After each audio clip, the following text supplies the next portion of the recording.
mandible, lower jaw, and the features for the mandible: mental foramen is the hole in the chin, ramus is the bar, the mandibular notch, the notched out part at the top, the mandibular condyle. Condyle is a rounded articular surface, and it makes a joint. The mandibular condyle is articulating with a basin-like area of the temporal bone to make your jaw joint.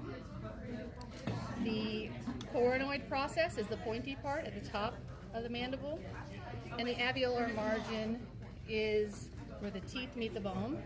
We have one on the mandible and the maxilla. So here's the maxilla. Our features for the maxilla are the alveolar margin or process. We also have infraorbital foramen, the hole below the eye socket. Orbital surface makes up a little bit of the eye socket on the inside. The lacrimal fossa underneath there, the hole. And I've lost my place. Hold on. Zygomatic process again, making the cheek arch next to the zygomatic bone, but it's on the maxilla. Frontal process is the side of the nose. And the palatine process for the maxilla, we're going to have to turn it over. It is the roof of the mouth toward the front, is palatine process of the maxilla.